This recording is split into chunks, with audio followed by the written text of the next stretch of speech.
pagsubok, okay lang ako. Isisigaw ang pangalan mo, Panginoong Jesus. Magtitiwala lang sa'yo, pagkat ikaw ay Diyos, laging tapat. Wala kang katulad, Panginoon.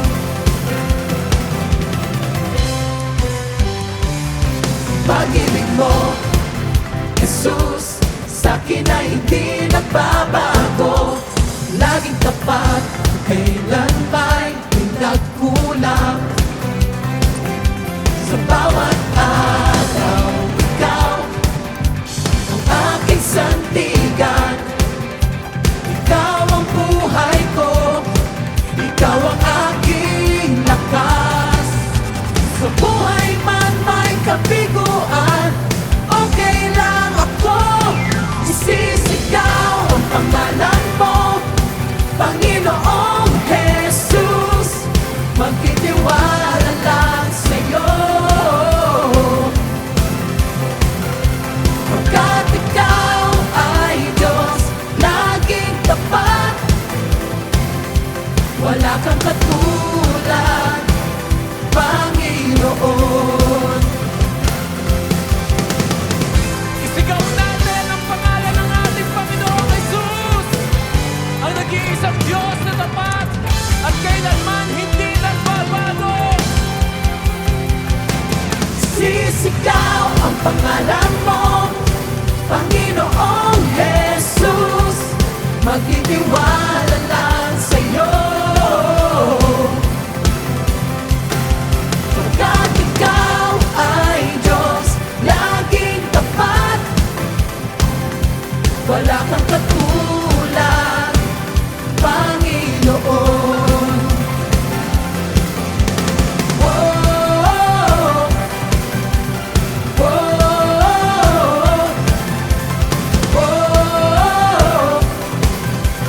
whoa.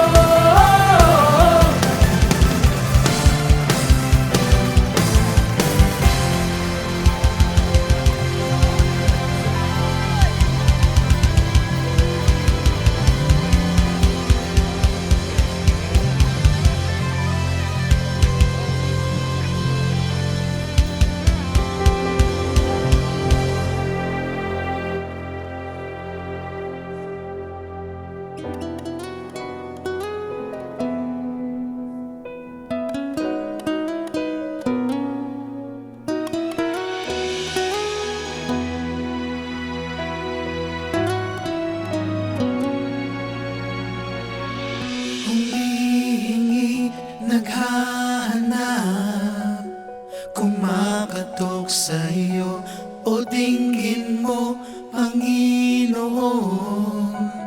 Pagsamo ko sa iyo, pagkat tanging ikaw nakakaalam. Kami na iyong lalang, pangako mo ay kailangan. Dinggin mo ang sabi ng Diyos. Totoo ang aking sinabi, lahat ng pangako ko. Hindi ko kayo iiwan hanggang sa wakas ng mundo. Hindi ako magbabago, ako'y laging tapat sa inyo, mula noon hanggang ngayon, magpakailan pa man.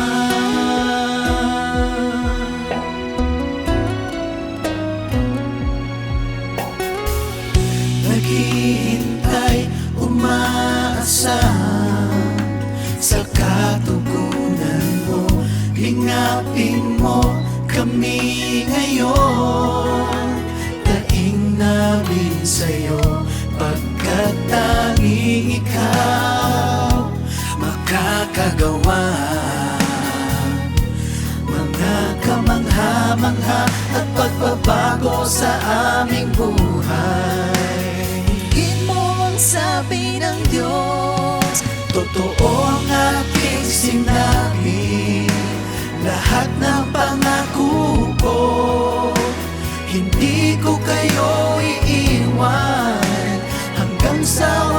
ng mundo.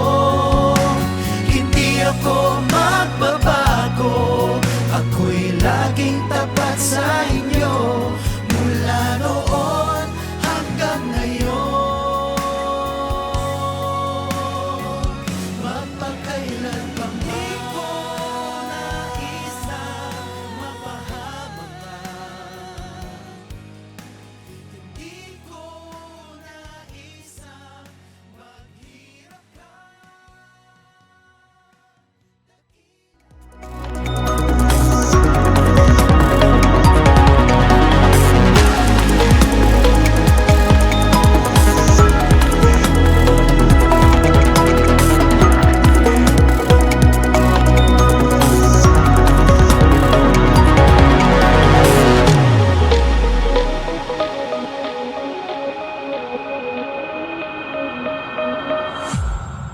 Sino si Abraham? Sino tayo? Pareho lang tao. Pero pinili ka ng Diyos para para kausapin. Oh Jesus, nilagyan mo ng kulay ang buhay ko. Buhay na walang halaga, ngunit dahil sa'yo ngayon ay may ligaya.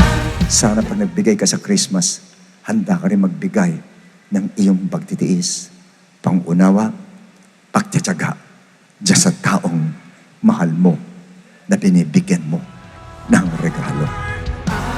My hands to you, my King. You are worthy of praises we sing. I lift my voice, sing out your praise to you, oh Lord, Jesus, God of my day.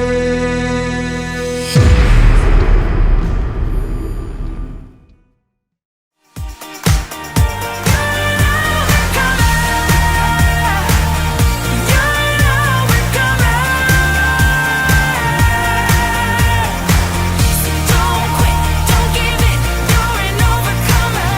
Don't quit, don't give in, you're an overcomer. Don't quit, don't give in, you're an overcomer. You're an overcomer.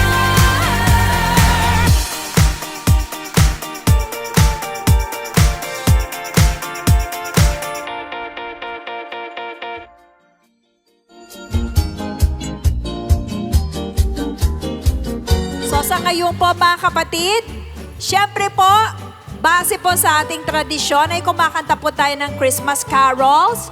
Kaya tinatawagan ko po ang mga hosts dito po sa basketball court. Ang host po natin ay si Elder Wayley and si Sister Mga Ann. bumbilya, Kikindat-kindat, kikindat-kindat, kukurap-kurap. Ayun. At si Sister Portia. ng mga tambakan ng mga regalo. Okay. Sa aking kaliwa ay si Brother Siljan. Sumisinok-sinok na Paranahan ng palarang bituin. regalo mo'y dagdagan.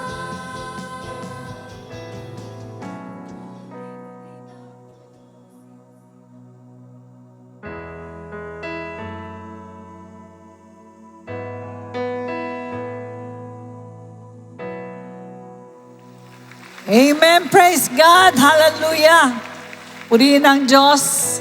Sabi mo naman sa katabi mong, ang ganda ng suot mo ngayon. Oh. Alright po, ngayon pong umaga na to ay naramdaman ko po ang kagalakan. Bakit po? Dahil sa tuwing darating ang Kapaskuhan, naalala natin palagi ang kapanganakan ng ating Panginoon. Di po ba? Napakalaking bagay po nun. Pero bago po tayo mag-umpisa, magbasa po muna tayo ng ilang talata sa Biblia. Luke chapter 1, verses 27, 28, 37, and 38. To a virgin betrothed to a man whose name was Joseph of the house of David, the virgin's name was Mary. And having come in, the angel said to her, Rejoice, highly favored one. The Lord is with you. Blessed are you among women. Verse 37, for with God nothing will be impossible. Verse 38, then Mary said, behold, let the maidservant of the Lord, let it be to me according to your word. And the angel departed from her. Purihin po ang Diyos sa kapanahunan po ni Mary na meron po siyang boyfriend at malapit siyang ikasal, na biglang dumating ang angel na kung saan ay may sinabi sa kanya na namangha siya. Natakot siya, anong klaseng pagbati ito? Sabi siya daw ay pinagpala sa lahat ng mga babae. So sinabi ng angel na ikaw ay pinili ng Lord upang daluyan ng ating Panginoon. Sabi niya, paanong paraan? Pupunta sa iyong Holy Spirit, lilim-limang ka ng Holy Spirit. At yung thing na yan, ang holy thing, sabi, holy thing na yan, yan ay tatawagin Son of God. Sa isang babae na ikaw ay nakaano ka na, kumbaga, handang-handa ka na ikasal, siyempre parang hindi mo alam kung ano ba to, totoo ba to? Totoo bang angel to? Pero alam nyo, pag galing yan kay Lord, tiyak mapapapa-oo ka kung pinili ka. Sapagkat si Mary ay pinili na daluyan ng Holy Spirit para ilabas ang ating Panginoon. Ano ang sagot niya? Let it be to me according to your word. Sige, mangyari sa akin ayon sa sinabi mo. Napakagandang bagay na kapag tayo ay may naririnig na inuutos ng Panginoon sa atin at isasagot natin sa ating Lord, let it be unto me. Pero si Mary ay isang magandang perfect example na kahit ano ang marinig niya na parang hindi bagay sa kanyang sitwasyon, ginawa pa rin niya. Sinunod pa rin siya ng masaya at hindi nagdududa na tinanggap niya na siya ay tatawaging Blessed Mother. Amen? So sa ating lahat, iyuko natin ang ating mga ulo. Let us pray. Dakilang Ama, kami po ngayon ay nagdiriwang ng Kapaskuhan. Pinakita mo sa amin kung paano ka pumili, paano ka magpadala ng angel, paano mo pinaliwanag ang tungkol sa iyong anak na manggagaling kay Mary. Paano mo pinakita sa amin na tinanggap ni Mary ito na walang pagtutol at merong kagalakan. Nawa, Lord, ang bawat isa sa amin ay makasunod sa iyong dakilang kalooban. Marami kang sinasabi sa amin, Lord, na madalas ay tumututol kami. But not with Mary. Kahit ang kanyang love life ay hindi niya pinanghinayangan, kundi bagkos itinaas niya ang pagmamahal niya sa inyo. Kaya ngayon nandirito kami upang alalahanin ang ginawa din ni Mary na hindi niya pinagdamot ang sarili niya para dumaloy ka lang sa kanyang sinapupunan na ang kanyang ipapanganak ay tatawaging anak ng Diyos na magliligtas sa mga tao. Basbasa mo po kami, Lord. Kung meron man kaming daladalang kabigatan, mga kasalanan, patawarin mo po kami. Tulungan mo po kami na maunawaan namin ngayong umagang lahat ng aming makikita, lahat ng aming maririnig. Basbasa mo po kami lahat. Kunin mo ang lahat ng mga problema ng mga anak mo. Hayaan mong i-focus namin ang aming atensyon sa umaga na to. Kalimutan namin lahat ng mga problema dahil alam namin na kayo ang siyang tutulong sa amin. Pagpalain mo, Lord, ang gawain ito mag-umpisa sa simula hanggang sa wakas na magbigay kaluguran sa kanyo and double portion ng anointing ay pagkalob mo sa aming beloved Bishop na siya mong gagamitin upang kami po ay pakainin ng salita ng Diyos. Sa iyo po lahat ng kaparihan, Lord. In Jesus' name we pray and everybody say, Amen.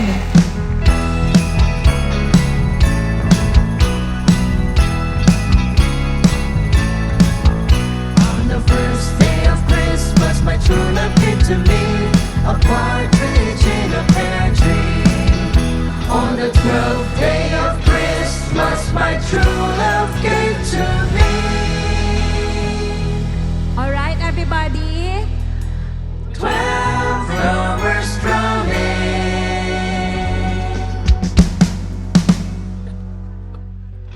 11 pipers piping,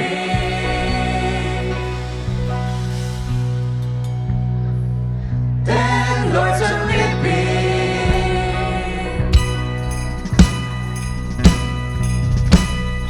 9 ladies dancing, 8 maids a milking, 7 swans a swimming, 6 is a lake, 5 golden rings, 4 calling birds, 3 French hens, 2 turtle doves, and a partridge in a pear tree.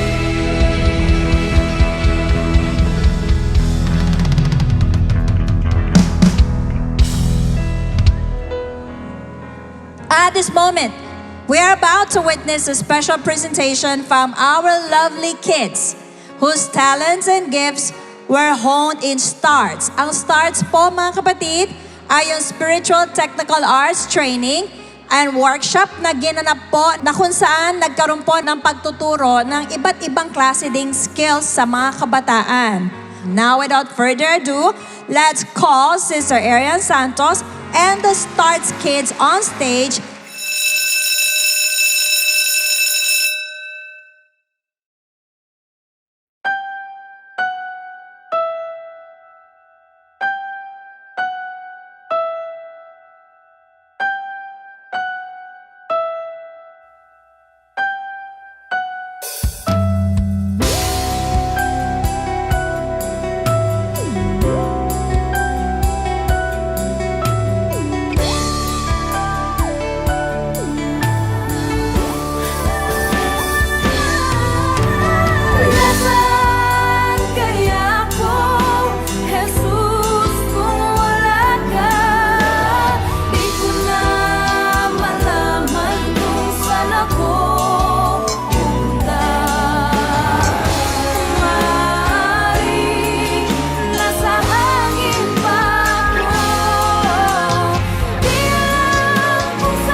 also with great joy that we introduce our Achievers Business for Christ. Let us give them a big warm of applause and appreciation as they sing beautiful and touching Christmas carols.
Okay, purihin po ang Diyos na buhay at sumayin niyo po ang kapayapaan ng ating Panginoong Jesucristo.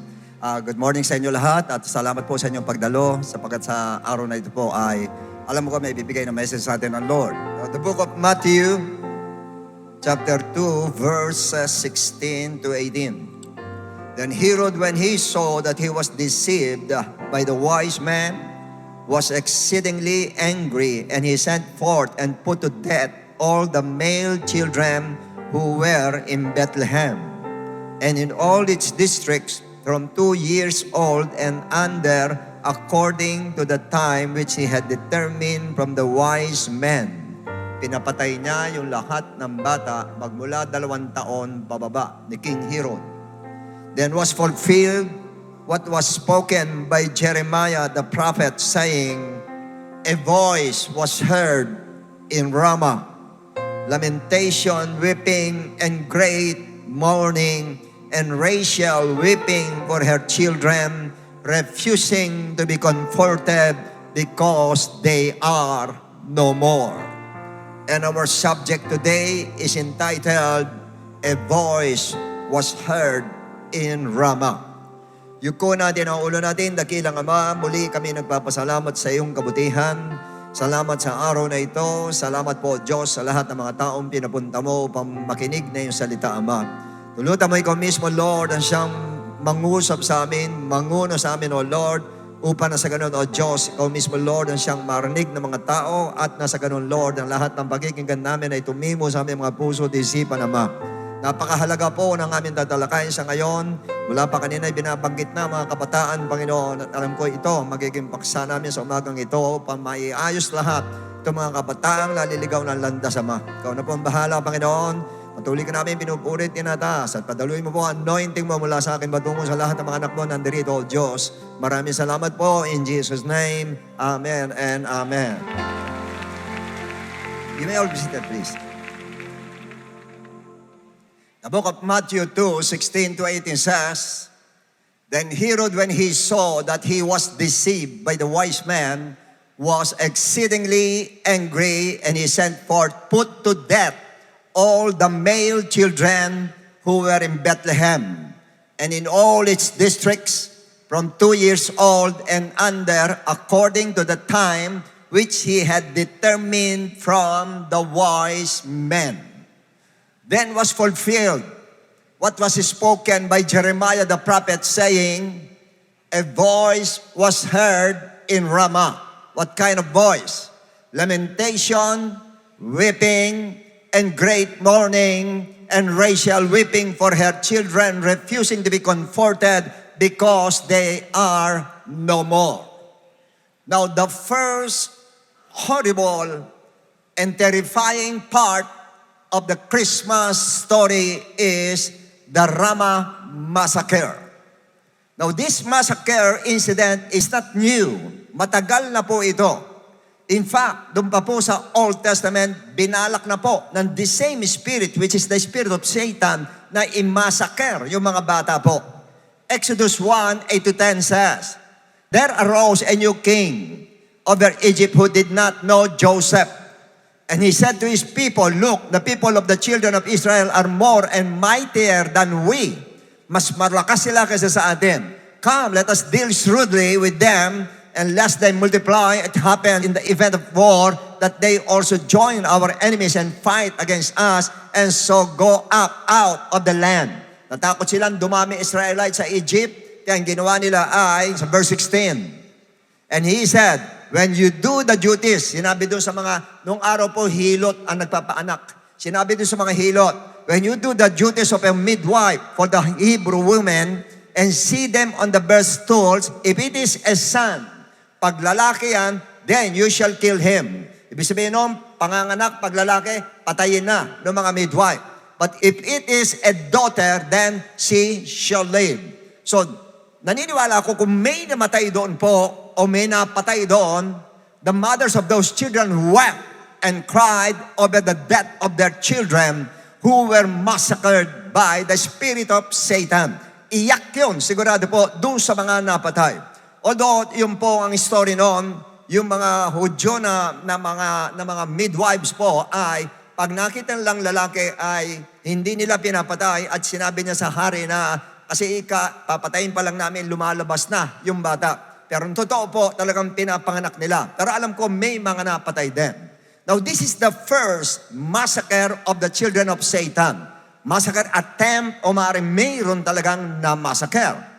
And second, when Nebuchadnezzar conquered Jerusalem, kinonquer nila ang Jerusalem and Judah doon po sa noong 558 o 86 or 87 BC. Marami po mga Hudyo ang napatay, including youth and children. Pinagpapatay po itong lahat ng mga batang ito, and once again, many mothers wept and mourned. Marami na naman mga nanay ang umiiyak dahil doon sa death of their children who were massacred by the devil po. Na talagang pinatay lahat yung kanilang mga anak po. Not only that, they suffered extreme hunger, disease, even up to the point where mothers cooked their own children in hunger. Yung anak nila talagang niluluto nila sa gutom nila. Ginutom sila ng kaaway, kaya pati anak nila kinakain nila. That's why the weeping and mourning of the mothers were so severe. Napakatindi po ng iyakan doon sa Orsayem that they refused to be comforted because their children were no more. Nawala na ang kanilang mga anak. Now, in Jeremiah 31:15, thus said the Lord, a voice was heard in Ramah, lamentation and bitter weeping, Rachel weeping for her children, refusing to be comforted for her children because they are no more. Now, Rachel is a symbol of the mother of Israel. Now, Ramah is likely reference because it's near the traditional burial site of Rachel. Kung saan nilibing si Rachel, doon po yung Ramah o malapit doon yung Ramah. Hanggang ngayon po, nandoon po yung libingan yon at nagmo-mourn po sila doon. And Ramah means mothers weeping for their children. Na ibig sabihin po, umiiyak ang nanay dahil sa kanilang mga anak. Her weeping represents the countless mothers in grief and pain of losing their children who were massacred during that exile doon po sa Babylon. Kasi kinaptured sila at dinala sa Babylon, including the exile of Israel's people, kanya umiiyak yung mga nanay na nandoon po. Dahil doon sa mga anak nila na ikinulong po at dinalarong sa Babylon po, iba pinagpapatay po. And also she wept because he knew before she died, bago mamatay si Rachel po, yung pong kanyang anak na si Benjamin, bago ipanganak yun, alam niyang mamamatay na siya. Kanya umiiyak siya dahil alam niya hindi niya makikita ang kanyang anak. Sa Genesis 35:16 to 18 po, kayo na lang po ang bumasa. Then, again, the devil's massacre of children happened in 1941 to 1945, when 6 million Jews, including children, were massacred by the Nazis in concentration camps in brutal ways. Ito po si Hitler, pinapatay lahat yung mga Hudyo, kasama po ang mga bata. Yung mga bata kung patayin through mass shooting, lahat sila papatayin sila diretso. Others were killed by gas chambers. Matinding ginawa sa gas chambers po. Yung mga nanay po, yung mga babae, tsaka yung mga bata, binigyan pa ng flowers. Pagbigay ng flowers sa kanila, tinugtugan pa sila ng magandang tugtog. Tsaka pinapasok doon sa gas chamber na hindi na alam, gas chamber po yon. Pinagubod-ubad sila. Pagdating doon sa loob, kala nila maliligo sila. Pagdating doon sa loob, mga kapatid, ay pinatay lahat sila doon. Ganong ka-brutal si Satanas. Ganong ka-brutal ang demonyo. Kanya makinig kayo mga kabataan. Kanina narinig ko na yung mga kabataan kanina. Yan po magiging topic natin ngayon. Some perish because of deadly diseases. Napakaraming may sakit dahil sa gutom, sa dumi na nando doon sa concentration camp. A majority died from hunger or starvation. Sa gutom sila namatay. And Satan did not stop. Hindi siya uminto noong 1941 to 1945. Nung ibabalik uli natin po sa Matthew 2:16 to 18 po, ginawa uli ni Herod po yan. Then Herod, when he saw that he was deceived by the wise men, was exceedingly angry, and he sent forth, put to death all the male children who were in Bethlehem. Imagine, ito po during Christmas, ito po, Christmas season. And in all his districts, from 2 years old and under, according to the time which he had determined from the wise men. And then was fulfilled what was spoken by Jeremiah the prophet, saying, a voice was heard in Ramah, lamentation, weeping, and great mourning, Rachel weeping for her children, refusing to be comforted because they are no more. On the night of Jesus' birth, ang sabi ng angel, peace on earth, goodwill to men. It was sung by the angels in heaven. Now, but on the other side of Christmas, it's not peace, hindi po peace, but the deepness of their cry in Bethlehem. Grabe iyakan sa Bethlehem ng mga nanay. Grabe iyakan po. Picture yourself, mga mothers, kung kayo nandoon. The Roman soldiers marching through your homes. Andiyan yung mga Roman soldiers, dala yung espada nila, grabbing your children, piercing swords, talagang sinasaksak sila yung mga bata po, iahagis, saka tutusukin mga kapatid ng kanilang espada. Ganun ang ginawa during Christmas season. Yan po ang nagaganap. And decapitating them. Pinagpuputol-putol sila mga kapatid yung mga bata. While you scream, sumisigaw yung mga nanay, umiiyak sila, naglalamit sila without help and without hope. Wala silang pag-asa, wala silang magawa. Dahil kundi silang papatayin ng mga Roman soldiers. And what do you think is the spirit of Antichrist doing nowadays to your children, brothers and sisters? Magmula sa Gen Z hanggang sa Gen Alpha or yung young sons and daughters. Makinig kayong lahat, mga Gen Alpha na tinatawag sa ngayon. Yan po, ang Gen Z po, pinanganak mula sa 1998, I'm not mistaken, 2012. From 2013 hanggang 2025, yan po ang Gen Alpha, ang tawag po sa kanila. Kaya sinabing Gen Alpha, start uli sa una. Ito ngayon, ang start ng mga kabataan. All fathers and mothers, can you not hear the sound of those spiritual and modern Roman soldiers marching through your homes? Hindi ba natin narinig ngayon yan, mga spiritual Romans na soldiers na pumapasok sa mga bahay-bahay ngayon, pati bahay na mananampalataya? And majority of those houses have been penetrated po, napapasok na po. At kasalukuyan minamasaker na ang buhay ng mga bata na hindi nila alam. Hindi alam ng mga bata, hindi alam pati ng mga magulang. Ang target po ng demonyo is the youth. Ang Gen Z, ang Gen Alpha. Why? Kasi sila po, ang mga youth po, are the future leaders. Kayo magiging future leaders, kayo magiging future parents, kayo magiging future influencers of society and of the church. Kayo yun, mga Gen Z at saka mga Gen Alpha. Kayo po yung kaya target kayo ng devil po. In what way? Sa paanong paraan? Being massacred. Paano kayo minamassacred niyan? In a very discreet way. Hindi nyo mahalata. Una, the younger generation is being pulled away from God. Hindi lalayo kayo sa Diyos. Yan ang number one gagawin sa inyo. For non-believers, even believers po, na mga kabataan, nilalayo kayo sa ating Lord. Sinasabi, boring ang church, corny ang church, mas okay ang cellphone, social media, yung mga games. Speaking of games, baka hindi nyo alam mga kabataan, marami sa inyo na i-influensya na kayo ng games. Kanya nababago ugali ninyo dahil sa mga games na yun na hindi nyo alam, may influence ni Satanas yan. Para mabago ugali ninyo. Para mabago kayo at sumunod kayo sa Kanya, sa ganung paraan kayo. Tuwan-tuwa naman, nag-games kayo, hindi nyo alam na babago na kayo. Entertainment, kasama po yan. Kaya ingat, mga kabataan. Hindi halata ang massacre na spiritual ng mga kabataan po. Hindi halata. At ang pangalawa, destroying their identity. Lalo na po sa Amerika. Sa Amerika, pwede kang pumili ng gender. Pwede mo sabihin lalaki ka, pwede mo sabihin babae ka. Ay sa kanila po, walang bakla. Babae, lalaki lang sa kanila po. Dahil yung lalaki, pwedeng maging babae, babae, hindi bakla, babae. Ang tawag nila talaga. Pati gender, pinapalitan po. Ganun po yung perversion na ginagawa ni Satanas sa mga tao. Pinapervert pati ang gender ng mga tao po. Pinapalitan talaga. Ganun katindiyan.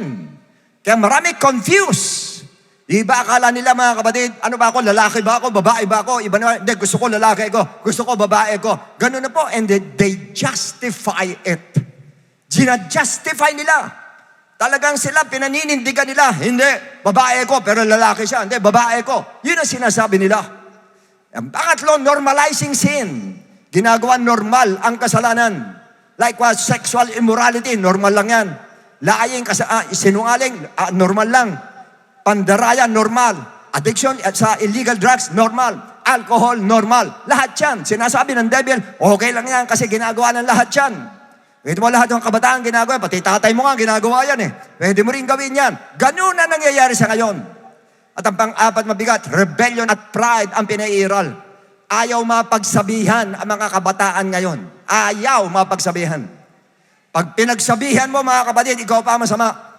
Magtatampo sa'yo mga kapatid. Pag pinagsabihan mo, magkikikisay pa yan. Pabayaan mo mangisay.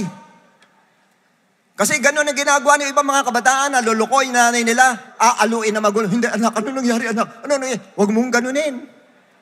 Huwag kang umarte dyan, tumayo ka dyan. Ganunin nyo. Kasi lulukohin po kayo niyan. Ako na nagsasabi sa inyo, lulukohin po kayo niyan. Dahil nga po, inspired dyan, hindi nyo alam. Minamanipulate po magulang ng mga bata ngayon. Sila nagmamanipulate sa mga bata po. Ayaw magpakorek. Ayaw sasabihan, ikaw correct mo. Ayaw. Feeling nila lagi silang tama. Mabilis ma-offend. Konting bagalan, tampo agad yan mga kapatid. Layas. Independent without God. Yan ang gusto nila. Independent without God. Kanya ingat. Pati kayo mga bata pa anak ninyo, ingatan nyo na. Listen to me, Gen Z and Gen Alpha. Pag ganyan ka, ibig sabihin under ka sa influence o under attack ka o ikaw ay na-penetrate na. at yung future mo winawasak na ng demonyo nang hindi mo alam, minamassacre ka na. Tuwan-tuwa ka pa, nagmamalaki ka pa, hindi mo alam, binabanatan ka na ng demonyo. Emotional struggles, nandiyan sila. Ang babata may anxiety. Ang babata depressed. Ang babata hindi makatulog. Imagine that. Teenager hindi makatulog. Giving up easily. Madaling sumuko at meron pang suicidal thoughts. Pagka ano, papakamatay na lang ako. Ganyan yung pinaiisip ng devil sa kanila. Ganyan sila tinitwist ng devil po. Yung mind nila tinitwist ng devil po. Kanya nangyayari po, ang ginagamit ng devil, yung kanilang emotional pain, ginagamit po para gawin nila yung bagay na yun. Ginagamit yung rejection. Pag nireject ninyo, hindi nyo na pagbigyan, ayan na. Walang pagmamahal sa akin, hindi ako mahal ng magulang ko, hindi nila ako mahal, wala nang pagmamahal sa akin, wala nang purpose ang buhay ko, mabuti pa mamatay na lang ako. Madalas ganyan ang kabataan mo. Sana walang kabataan dito ang ganyan. Trauma nangyayari kanya ganon. Walang purpose ang buhay ko. Yan ang sinasabi niya, Pirme. Yung karakter, iba rin po karakter ng mga kabataan ngayon. Masyadong impulsive. Pasugod, Pirme mga kapatid. Pasugod, pero biglang hinto. Ganun naman sila eh. Sugod ito, gusto kong gawin ito. Mamaya, biglang puk, biglang hinto. Ganun sila. Madaling mabon. Nagsasawa agad. Gagawa na agad, mamaya, sawa na. Emotionally sensitive. Madaling mainis. Madaling mabuisit. At ang mabigat yan, pan-7, instant gratification. Ano yon?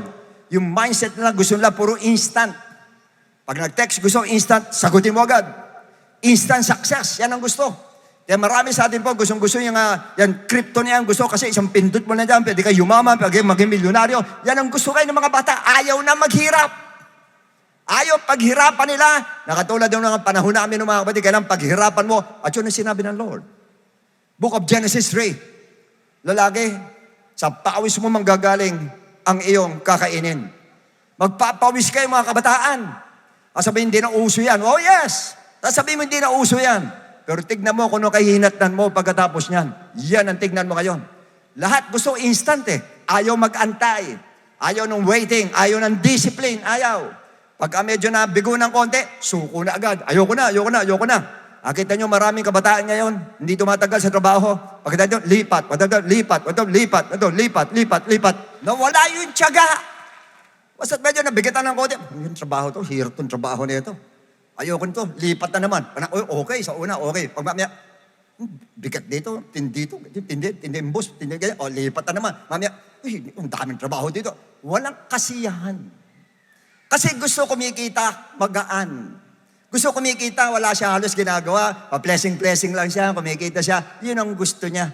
Paano mo ipe-blessing? Sinabi ng Bible, mababat-bat ng hirap sa huling araw. Paano ka magpe-blessing? Ano yan, bilyar? Hindi ka pwede mag-blessing dyan. Kakayod ka talaga ng gusto. Kung gusto mong kumita, kakayod ka ng gusto.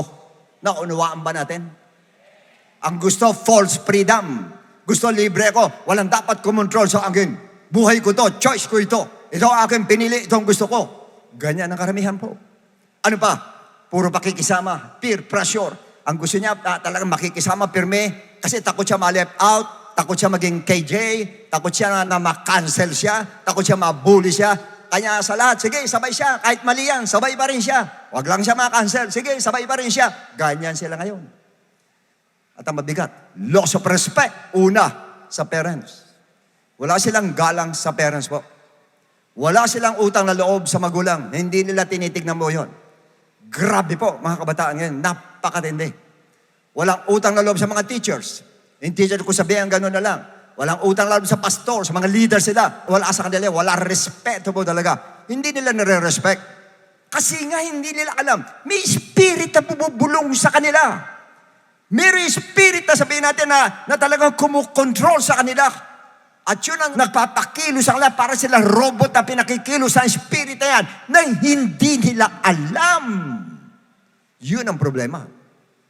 Sa isip nila, pagka sa magulang, sino ka para pagsabihan mo ako? Sino ka teacher para pagsabihan mo ako? Ganyan na nasa mind. Kaya to all Gen Z and Gen Alpha, listen to me.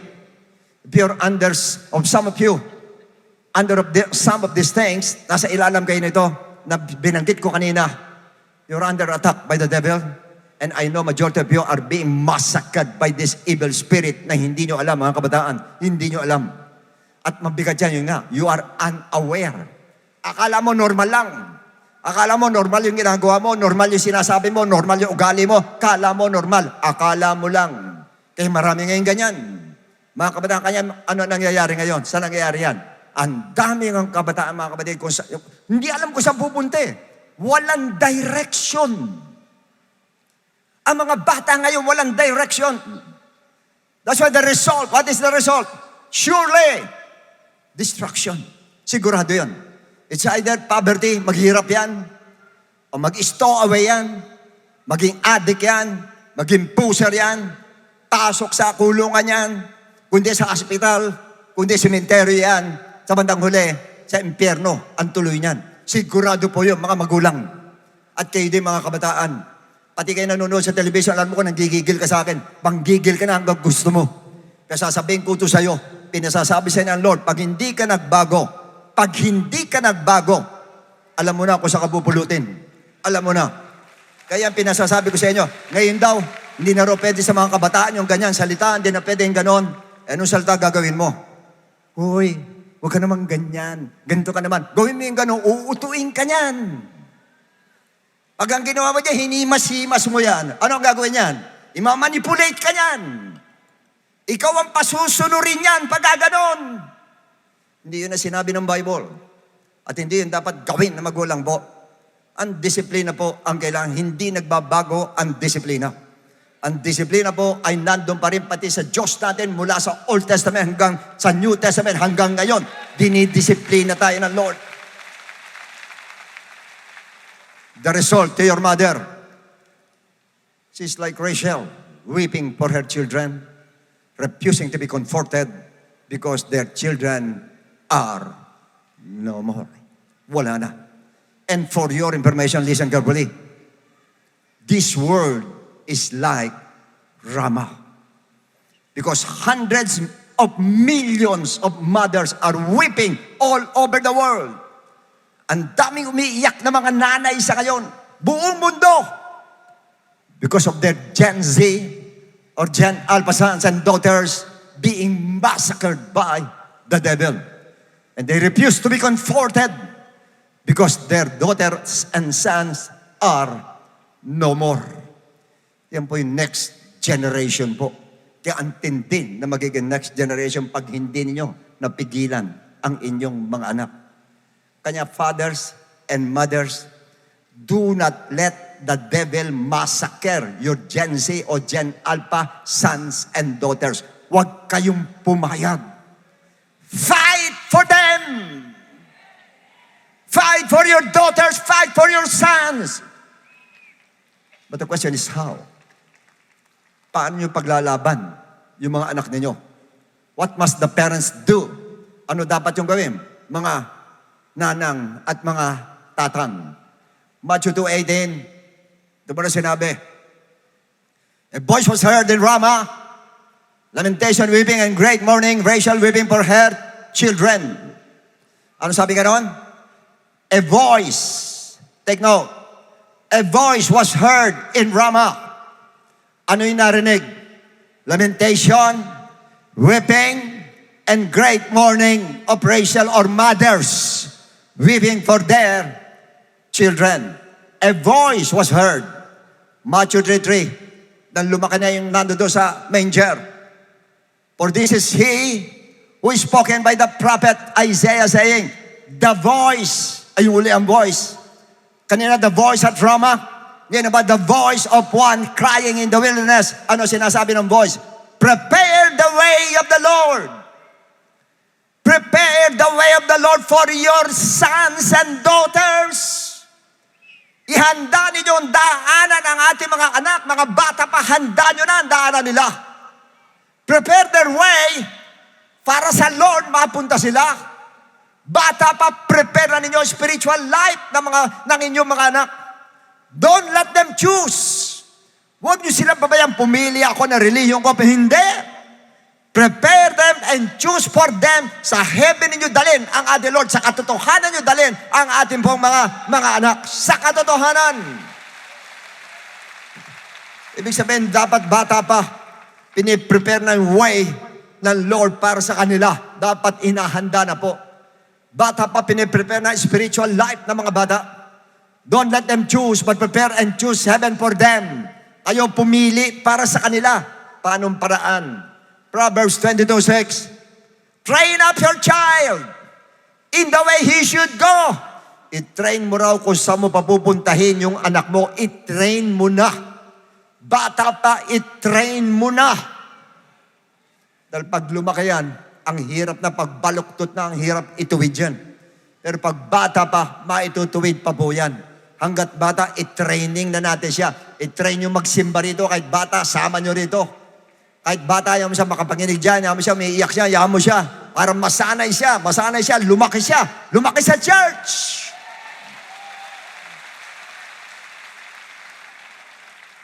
Paano ito-train? Next. You shall teach them. Turuan ninyo diligently.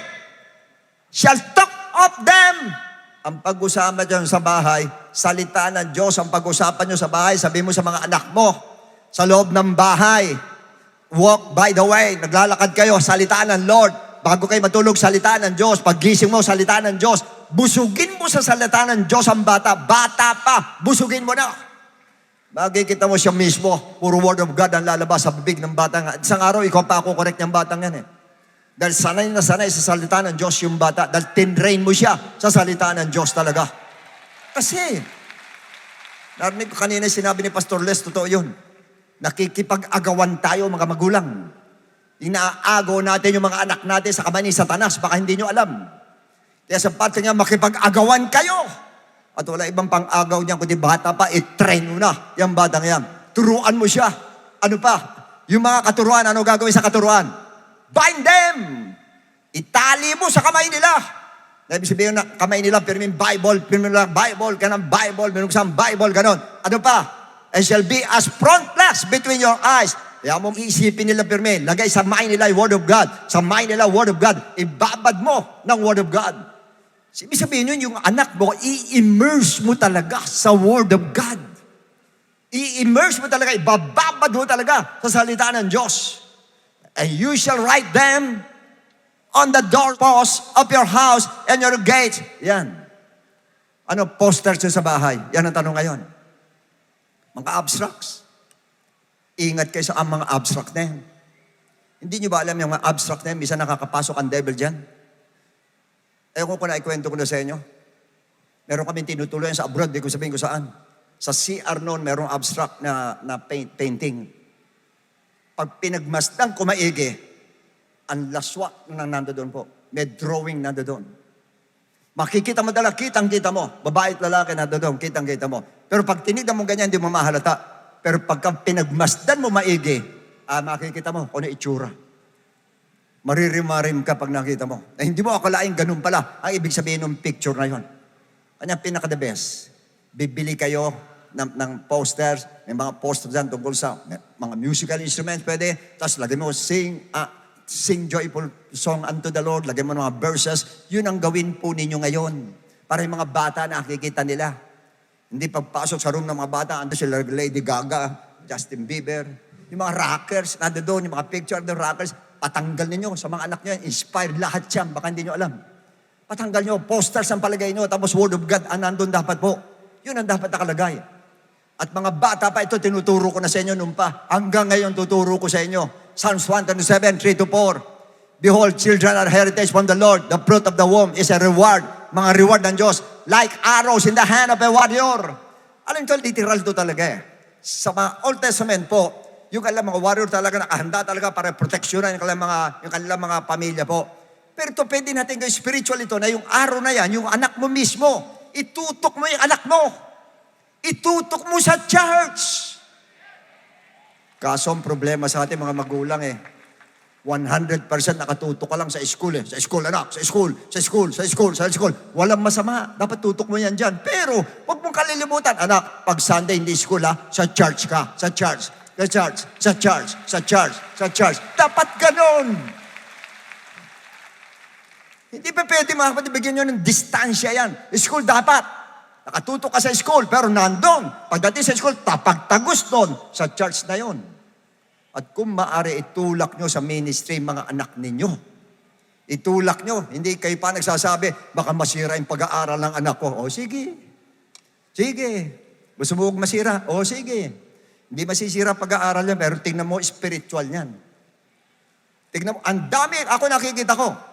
Ang tataas mga kapatid ng marka, ang gagaling ng kwan, pero tingnan mo, spiritual. Bagsak ang spiritual. Pag tunog ng trumpet, maililigtas ka ba ng 100% ang grade mo? Maililigtas ka ba ng honor ka pagdating sa doon sa school? Hindi masama yan ha, hindi masama. Kung maging honor ka, mas maganda. Pero, ang tindi na relasyon mo sa Diyos dapat.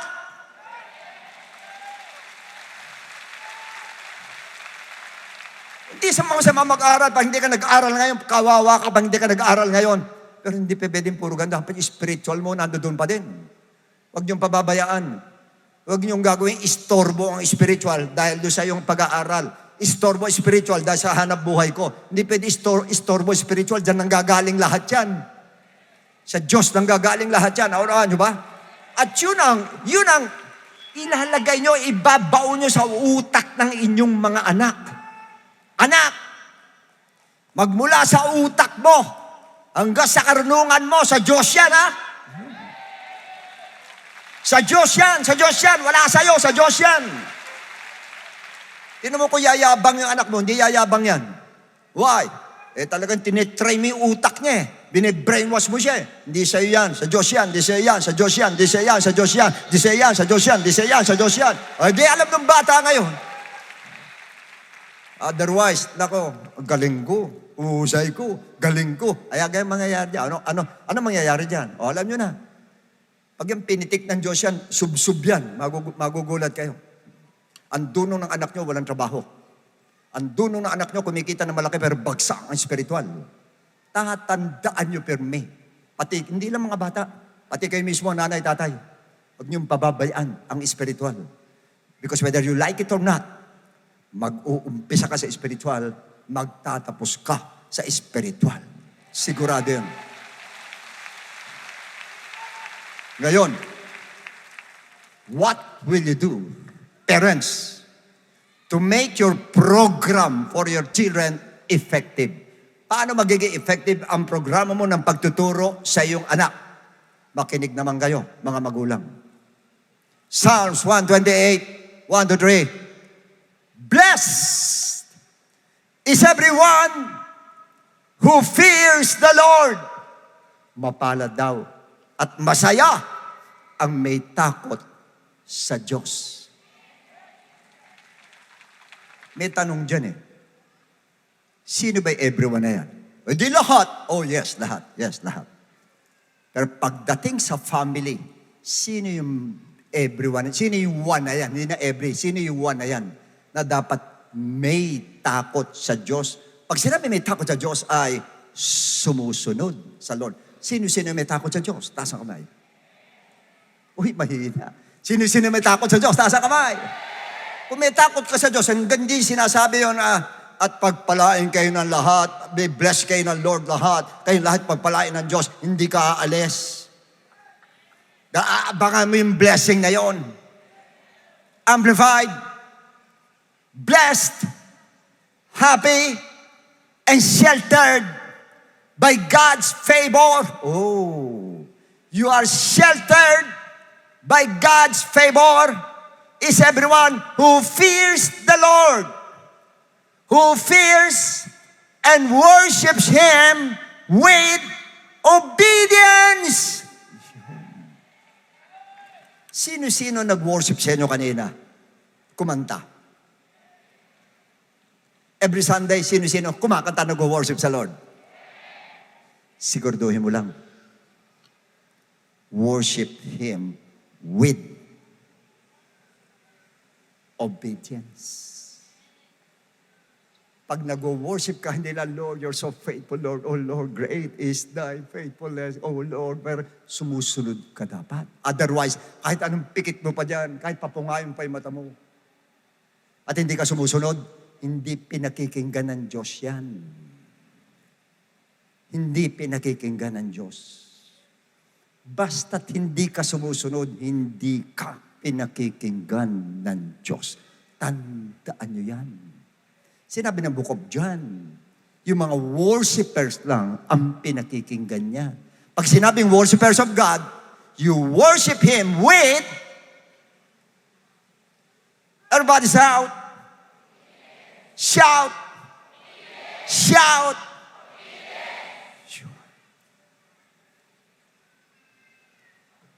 Sino yung happy kanina na sinasabi ko? Yung one, lahat, everyone.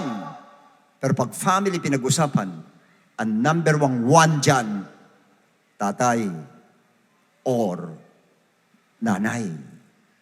Dapat may takot kayo sa Diyos.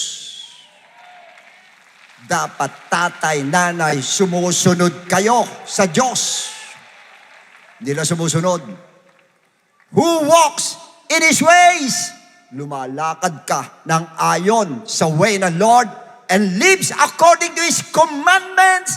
Ang pinamumuhay mo, yung utos, hindi salita ng Diyos, yung utos ng Diyos ang pinamumuhay mo. Para ka maging, come on, para ka maging blessed, para ka maging happy, para maging sheltered by God's favor. Imagine, sheltered ka ng God's favor. Nakaikit sa'yo ang pabor ng Diyos. Why? Una, the fear of the Lord. You worship Him with obedience. Who walk His ways and lives according to His commandment. Mapalad ka pagka ganun ka. Why? Why? Verse 2. When you eat the labor of your hands, pag kinain mo na yung pinaghirapan mo, you shall be happy, and it shall be well with you. Yung kinakain mo, masaya kang kumakain, kontento ka at makakabuti sa katawan mo, sa health mo, makakabuti yung kinakain mo. Huwag lang po lamon, kain lang po. Nakukuha po natin. Makakabuti. Why? There's a fear of the Lord. And next, eto na. Your wife! Tatay! Your wife! Tatay! Pag may takot ka sa Diyos, your wife shall be like a fruitful vine in the very heart of your house. And your children, your Gen Z, your Gen Alpha, like olive plants all around your table. Ano ibig sabihin nun? Pag ang magulang po sumusunod sa Diyos, yung mga anak mo ay parang olive plant na nandoon, may kinakain sila at masunurin sila at i-respect kanila at sumusunod sa Lord yan at magiging blessing yung mga anak mo. Nakukuha po ba natin? More often than not, ang susi nasa tatay. Tatay, pakita ka ng maganda sa anak mo. Why? Because the best teacher is you. Ikaw ang best teacher na makikita ng anak mo sa'yo. Dapat yung gusto mo ipagawa mo sa kanya, nakikita sa'yo. Anak, simba ka ha? Dahil ikaw, every Sunday, hindi dito ka. Anak, sali ka ministry ha? Dahil ikaw mismo, nasa ministry ka. Anak, may takot ka sa Diyos ha? Dahil ikaw mismo, takot ka sa Diyos. Anak, maaga ka ha? Ikaw mismo, maaga ka bumunta. Anak, bigay ka sa Lord ha? Ikaw mismo, nagbibigay ka sa Lord. Yung lahat ng sinasabi mo sa anak mo tungkol sa Diyos, dapat ginagawa mo.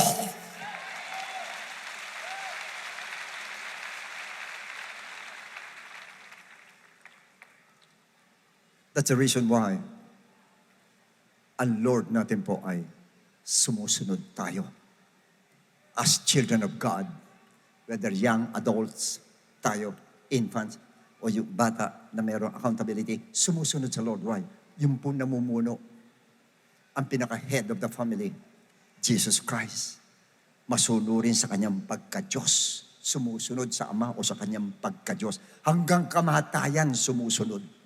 Kaya tayong lahat ng kanya, nagmamahal kay Jesus Christ na sumusunod sa Kanya, sumusunod din tayo. Why? Isinusundan natin, sumusunod.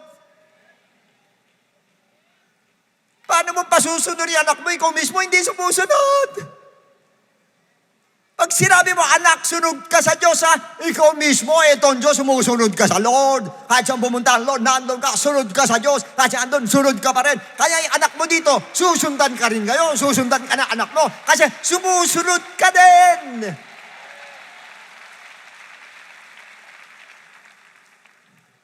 In other words, malaki rin po ang panananagutan ng magulang pag hindi kayo naging maayos sa harapan ng Lord.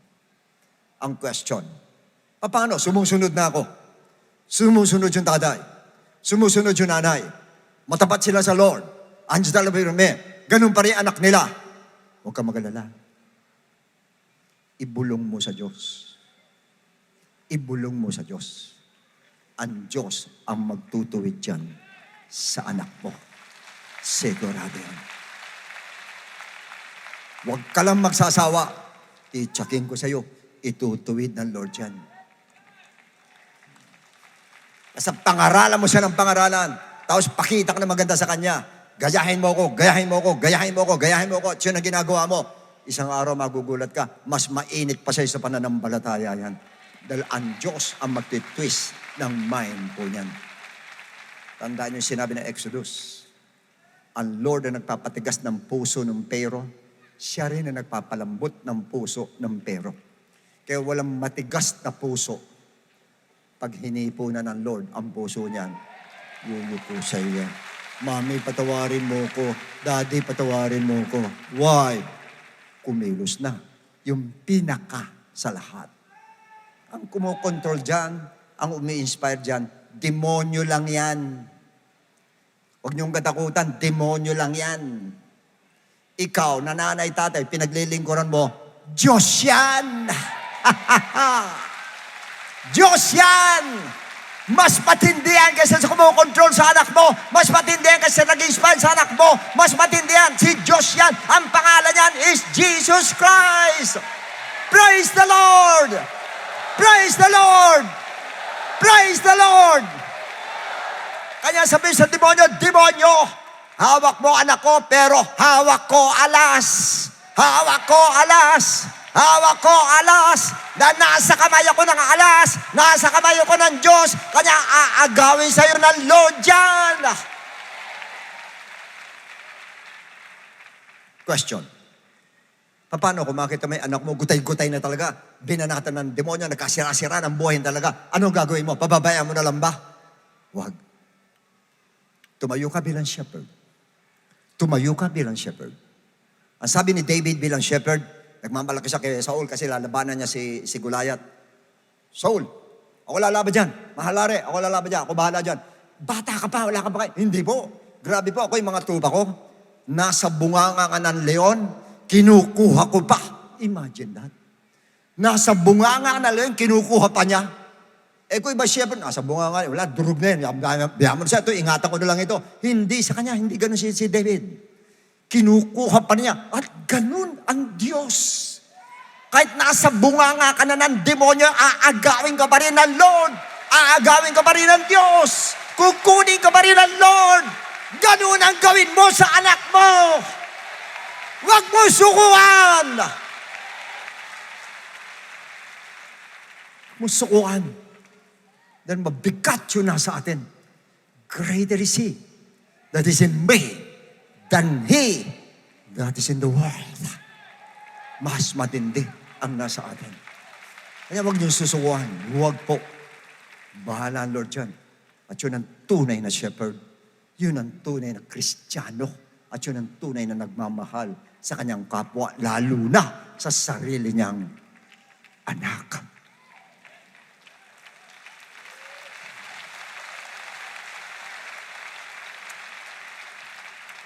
Kaya ba sa inyo, nandito dyan ngayon, para kasi Rachel, may iyak ka dahil sa anak mo.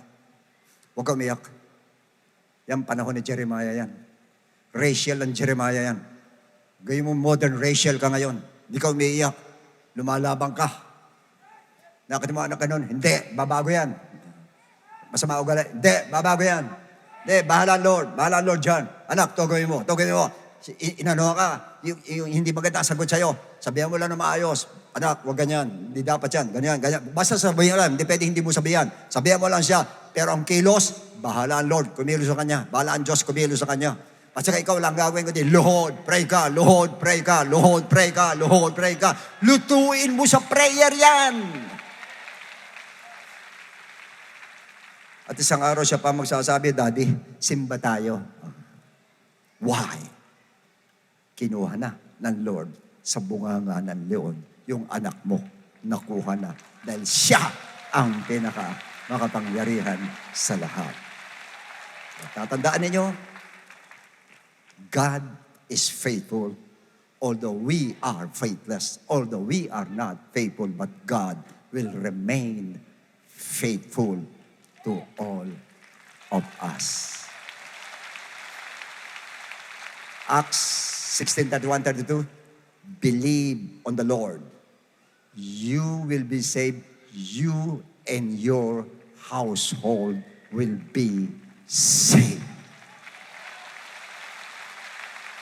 Basta tatay, nanay, fear of the Lord, lumakad ka na sa kalooban ng Lord, sumunod ka sa utos ng Lord, titsakin ko sa'yo, ang kasunod dyan, yung anak mo naman, ang kukunin ng Lord sa bunganga ng leon. Let's clap our hands to God. Praise the Lord, praise the Lord. Let's all stand, please. Awit tayo. Oh, come, oh, ye faithful, joyful and triumphant. Oh, come ye to Bethlehem. Come and behold Him.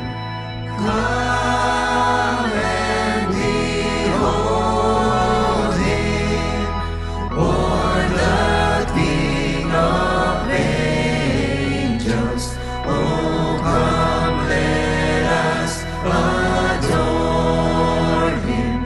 Oh, come, let us adore Him. Oh, come, let us adore Him, Christ the Lord.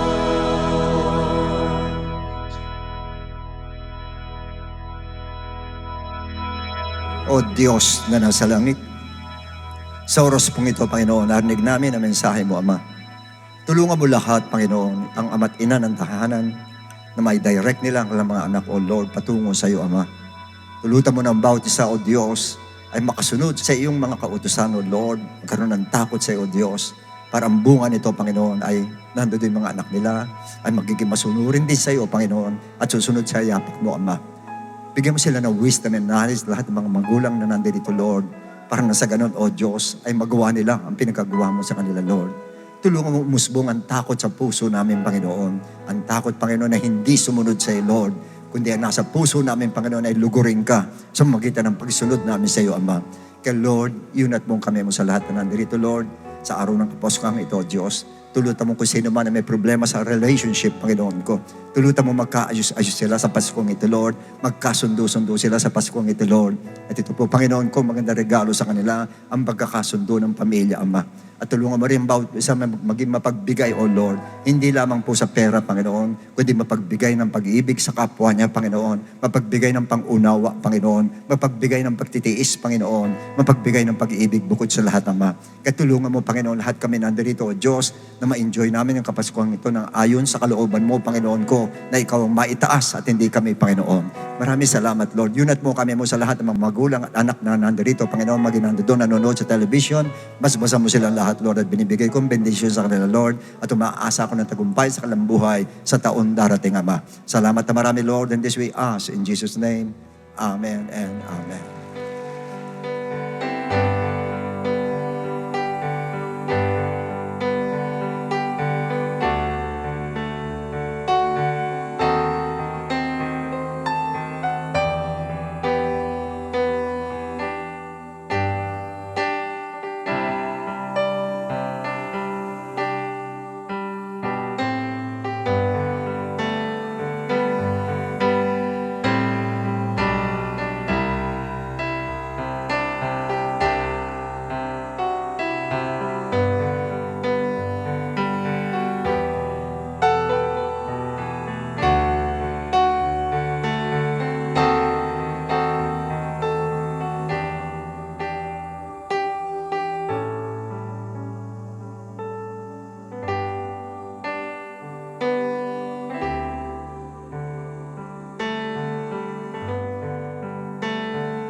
Mangyari lamang po sa lahat po natin mga bisita. Nais po namin kayo ipag-pray po muna. Iyuko nyo lang po panandalian yung mga ulo. Purihin ka o Diyos, dakila ka sa lahat. Andito po ang aming mga kaibigan, mga guests po namin, mga visitors. Sila po ay aming pinapadalayan sa inyo ng kapayapaan, kaligayahan, at dalangin namin Panginoon Diyos na matunghayan po nila kayo at makita po nila ang inyong pag-ibig ngayong araw na ito. Buksan mo kanilang puso sa mga importanteng bahagi na maririnig po nila sa aming gospel. In Jesus' name. Sa oras pong ito, amin po mga kaibigan nandito at lahat pa po ng hindi bumaba, lahat po na ating mga first-timers, especially sa ating mga guests, mahalaga lang po ang ating pong ipapahayag sa bawat isa. Ang sabi po sa John chapter 3, verse 16, For God so loved the world that He gave His only begotten Son, that whoever believes in Him should not perish but have everlasting life. Mahal po ng Panginoon ang mundo na to sapagkat alam niya na ito po ay pinaglalaruan po ng kanyang kaaway. Alam niyo naman po na may kaaway po ang Diyos. Ang ating pong topic ko po kanina mga kapatid, ikinagulat ko sapagkat halos parang iisa po ang kaninang binabanggit ko po sa inyo katapos po ng presentation ng start. Nagulat po ako na yun po yung laman ng pangaral po ng ating Diyos sa pamamagitan po natin mahal na Bishop. Ibig sabihin po, ang mundo po talaga ngayon, binibiktima po ang ating mga mahal sa buhay. At sa pag-ibig po niya sa mundo na to, nagbigay po ang ating Panginoon ng solusyon. At ang solusyon po niya, walang iba po, kundi po ang ating Panginoong Hesukristo. Ang sabi po dito sa talatang binasa natin, that whoever believes in Jesus will not perish. Praise the Lord. Hindi po mapapahamak. Bagkus magkakaroon daw po ng everlasting life just by believing in Jesus. Pero ang tanong po, mga kaibigan at mga minamahal, ano po ba ang papaniwalaan natin sa ating Panginoong Hesus? Ang kasagutan po ay ang gospel po ni Jesus Christ. Yan po, ganyang kasimple lang ang papaniwalaan natin para po tayong magkaroon ng eternal life. At ang tanong, ano naman po ang gospel ni Jesus Christ? At ito po ay ikinagagalak po namin na sabihin po sa bawat isa at sa lahat po na nasa itaas po, nasa bleacher na nakaupo, at sa lahat ng first-timers na hindi po nakababa dito, ang gospel po ni Jesus Christ ay matutunghayan sa 1 Corinthians chapter 15 verse 1 to 4. Brethren, I declare to you the gospel I preach to you, sabi po ni Apostol Pablo, na ito'y tinanggap nyo at ito'y inyong tinatayuan, na ito ang nagligtas sa inyo. Napakalino po ang gospel na sasabihin ko po ngayon, pagkatapos po nito ay nagliligtas. If you hold fast to that word which I preach to you, unless ikaw ay hindi talaga lubusang naniwala. In verse 3, I've delivered to you, ito na po ang gospel na dapat natin paniwalaan. Christ died for our sins according to the scriptures, and that He was buried, and on the third day Jesus rose again. Yan po ang gospel na dapat po natin paniwalaan. At naniniwala naman po ako na ito ay, we believe this sabagat ito po ay public knowledge. Ano po? Na si Jesus ay namatay, si Jesus po ay inilibing, at si Jesus po ay nabuhay na magmuli. Subalit mga kapatid, ang paniniwala po ba dito ay period na po tayo? Eh hindi po. Kailangan po mangyari po itong gospel sa atin sapagkat ang pananampalataya po ay nilalaki pa naman din po ng pagsagawa. At ang pagsagawa po na ito ay in-explain na po dito po sa Acts chapter 2 verse 38 sapagkat kay Pedro naman po ibinigay po ang susi ng langit. Alam po natin yan. At ito naman po ang isinigaw ni Apostle Peter in Acts chapter 2 verse 38. Ang sabi po niya dito na nagtanong ng mga tao, Pedro, ano na ang gagawin namin sapagkat sila'y nabagabag? Alam ko po, kanina pa po kayo nababagabag habang napapakinggan niyo po ang salita ng Diyos. Ito po ang kasagutan. Repent, every one of you be baptized in the name of Jesus Christ for the remission of sins, and you will receive the gift, which is the Holy Spirit. Ayan po ang pagsagawa ng gospel. Pag tayo po ay nagre-repent, pag tayo po ay nagsisisi na ating kasalanan, animo na tayo pinapatay natin ang ating sarili, ang kasalanan na nananalaytay sa atin. Kaya kailangan po natin itong talikuran, pagsisihan. Yan po ay katumbas ng pagkamatay din ni Kristo. May namatay din sa atin. Ang namatay po ang kasalanan sa pamamagitan ng pagsisisi at pagtalikod.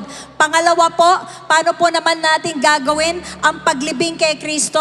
Ayan po ay sa pamamagitan po ng paglilubog sa atin sa tubig, sapagkat yan po ay simbolo ng bautismo sa pangalan ni Jesus. At sa pangalan ni Jesus, pag tayo po ay nilubog sa tubig, simbolo po ng paghuhugas ng ating kasalanan. Minana po natin daang libong taon pa kila Adam and Eve. Ito po ay hinuhugasan pag tayo po ay nagpalubog po sa tubig sa ngalan po, hindi po ng church, hindi po ng pangalan ng pastor, kundi sa pangalan ni Jesus, upang ating mga kasalanan ay malinis po. Yan po ang pangalawa, simbolo po ng burial ni Jesus Christ. At ang ikatlo, mga kapatid, ng pagtugon po sa gospel ay tanggapin po ang Holy Spirit. Sapagkat pag tinanggap po natin ang Holy Spirit sa lahat ng nakakapakinig ng mikropono na ito, tayo po ay nagkakaroon po ng katuwang para tayo po ay magbago. Yan po ang Espiritu ng Panginoon para tayo mabuhay po na merong resurrected life. Katumbas po niyan yung resurrection naman po ng Panginoon. So ayan po ay ang pagkamatay ni Kristo ay tayo po ay papatayin natin ating mga kasalanan sa pamamagitan ng pagsisisi at pagtalikod. Ang paglilibing po kay Kristo Jesus ay tayo po magpapalubog sa tubig sa pangalan ni Kristo Jesus upang ang lahat ng kasalanan ay mapatawad. Ikatlo po, tanggapin po ang Holy Spirit upang tayo po ay mabuhay ng parang bagong-bago na po, new creation, at wala na po yung luma. Yan lang po ang gospel sa lahat po ng minamahal na nandirito ngayon na nakakapakinig. Nawa po, hindi lang po tayo basta makikinig o maniniwala sa gospel, kundi tutuparin natin at gagawin natin ang repentance, ang burial, at ang pagbabagong buhay. So sa oras po ito, lahat po ng handa na, maaari lang po niya itaas sa inyong kanang kamay. Susunod lang po kayo bahagya sa aking panalangin. Ang lahat po ng churchmates po natin, minamahal, maaari po bang itaas din nyo ang inyong mga kamay habang sila din po ay nananalangin kasama po natin. Bahagya po kayong iniiyayahan. Ano man po naisip natin na kasalanan. Brother, sister, 2026 is coming. Iwaksi na po natin ano man ang kasalanan. Dala-dala pa natin kahit nung dati pa. Wala na yung puwang sa bagong taon na papasok. I-repent po muna natin sa Panginoon. Ipagsisi po natin ang lahat ng bagay na ito. Ayaw ng Diyos na nasa kasalanan tayo. Kinakailangan tayong maging matatagal loob na iwaksi at talikuran na po ito. Panadalian naman po tayo manatiling tahimik lahat po ng ating mga kapatiran habang nananalangin po ang ating mga kaibigan. Ngayon po, nasunod po kayo sa panalangin na ito. Dakilang Diyos, narinig ko po ang iyong mga salita. Narinig ko po ang inyong mga salita. Ako po ay naniniwala Ako po ay naniniwala na ikaw ay namatay, na ikaw ay namatay. ikaw ay nilibing, Ikaw ay nilibing. ikaw ay nabuhay na magmuli. Ikaw ay nabuhay na magmuli. Naniniwala po ako sa gospel mo. Naniniwala po ako sa gospel mo. Handa po akong sumunod. Handa po akong sumunod. Pinagsisisihan ko po Pinagsisisihan ko po lahat ng aking kasalanan. lahat ng aking kasalanan. Ibinibigay ko po sa inyo Ibinibigay ko po sa inyo lahat ng aking kabigatan. lahat ng aking kabigatan. Itong Pasko na ito, Itong Pasko na ito, kayo na po ang magmaneho kayo na po ang magmaneho ng aking buhay. ng aking buhay. Lead me, Lord. Lead me, Lord. Guide me, Lord, Guide me, Lord, to the right path. to the right path. Bigyan po ako Bigyan po ako ng panibagong buhay. ng panibagong buhay. Kasama ka, Panginoon. Kasama ka, Panginoon. Tanggapin niyo po ako Tanggapin niyo po sa ako inyong kaharian sa inyong kaharian bilang isa bilang isa sa inyong mga anak. sa inyong mga anak. Sa iyo na po ang buhay na ito. Sa inyo na po ang buhay na Mula ngayon, mula ngayon. alay ko po sa inyo. Alay ko po sa inyo. In the name of Jesus Christ, In the name of Jesus Christ. Amen and Amen. Amen and amen. Nais lamang po namin na kompletohin po ang explanation po dito, ang pagpapaliwanag. Nandito po ang green flag. Maaari po ba natin itong sundan, mga kapatid? Huwag po kayong maglala. Meron lang po sa inyo ipapaliwanag ng mahalaga. Maraming salamat po sa inyong pagpunta. Purihin po ang Diyos. Ayun lang po yung green flag upang ating pong sundan sila. Thank you so much po. Thank you so much and Merry Christmas. Meanwhile po, here's our Pastor Norma para po sa ating offertory and announcement.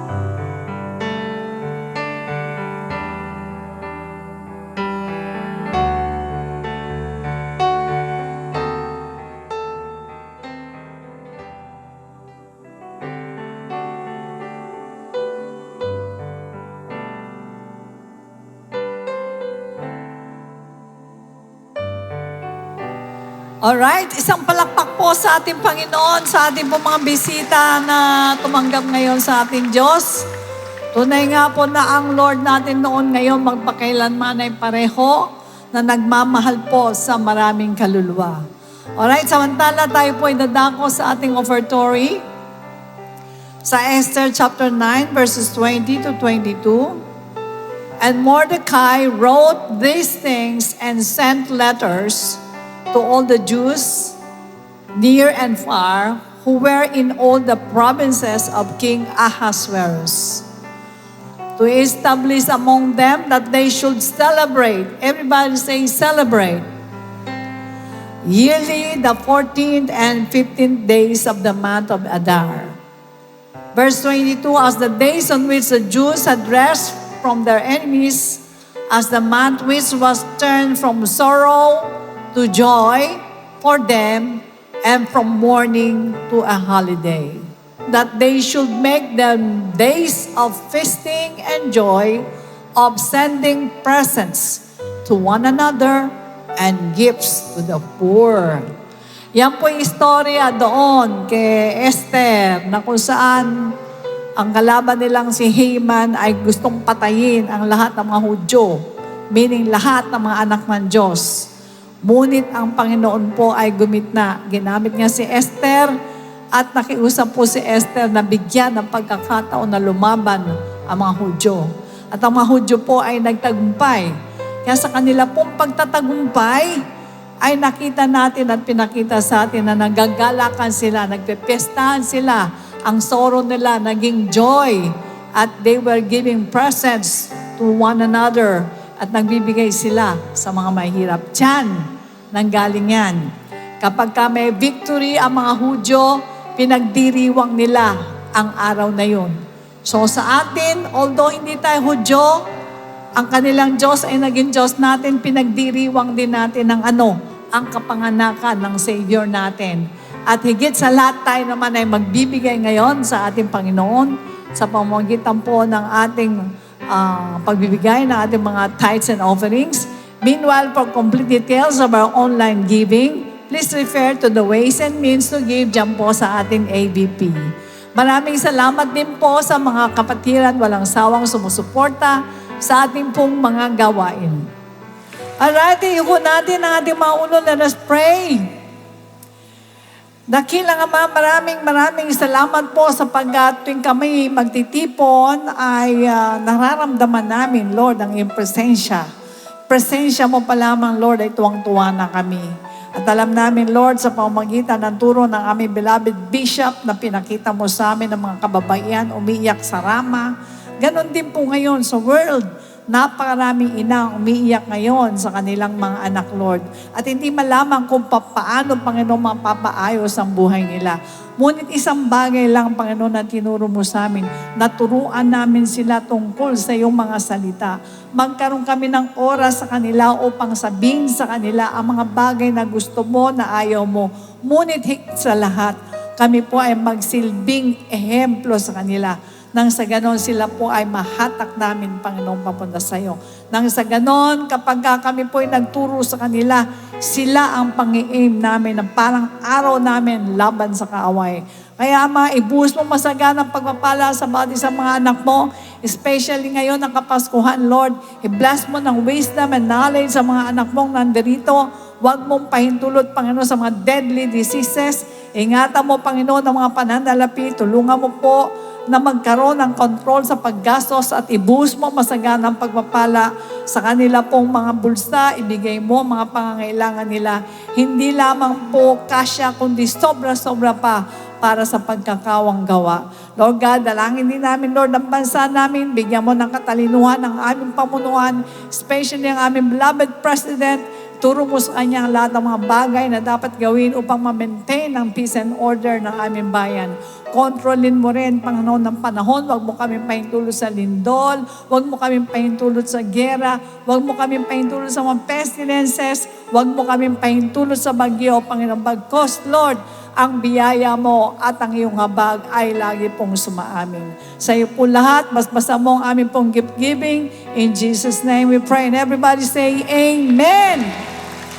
Amen. The Lord bless and keep you and make His face shine upon you and be gracious to you. And lift up His countenance upon you and give you peace. God bless you and to God be the glory. Merry Christmas sa inyo lahat. Happy holidays.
A blessed day, dear brethren. Let's take a moment to listen to these important reminders. For online giving and Bible study offerings, you may refer to these complete details.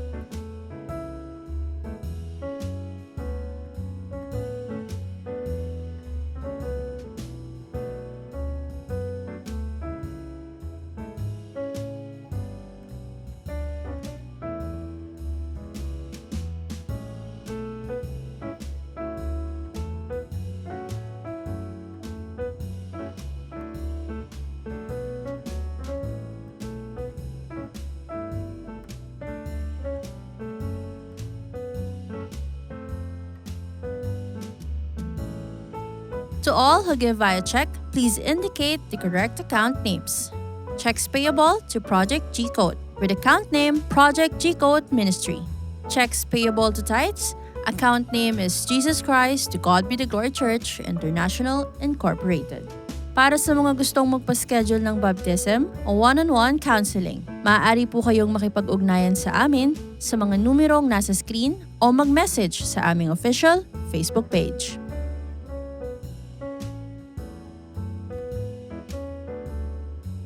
We're excited to share these church updates to keep us spiritually filled. Start the year with light and hope. Join us this Sunday, January 4, 9 a.m. at Cuneta Astrodome for our first on-site worship service of the year. Be part of our candle lighting activity as we welcome 2026 with faith, joy, and new beginnings. As we move forward into the new year, please take note that our church's online activities such as My God Connection, Servants Force Devotion, General Bible Study, Prayer Warriors, and JET will resume on week of January 12. We are excited to gather again as one body in Christ, ready for another year of worship, growth, and service. Attention, 1FCers! The 1FC Lounge is now open for your discipleship sessions.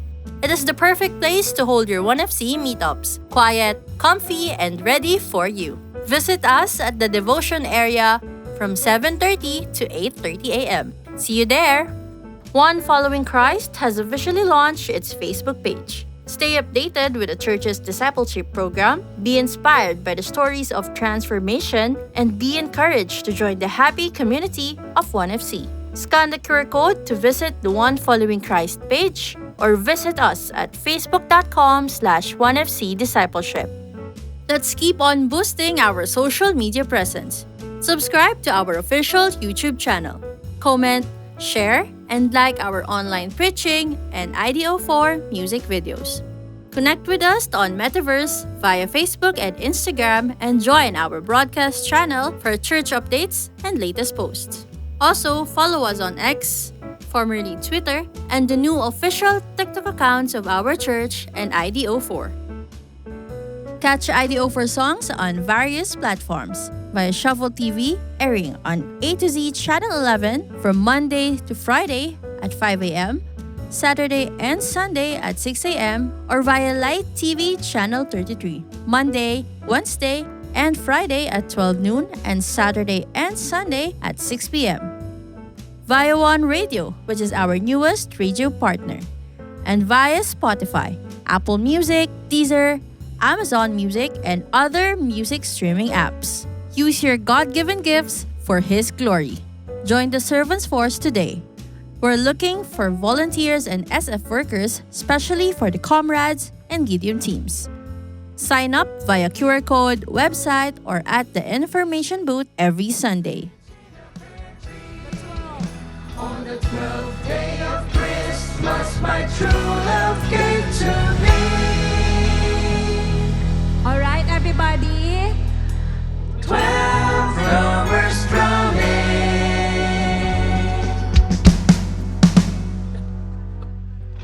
11 pipers piping.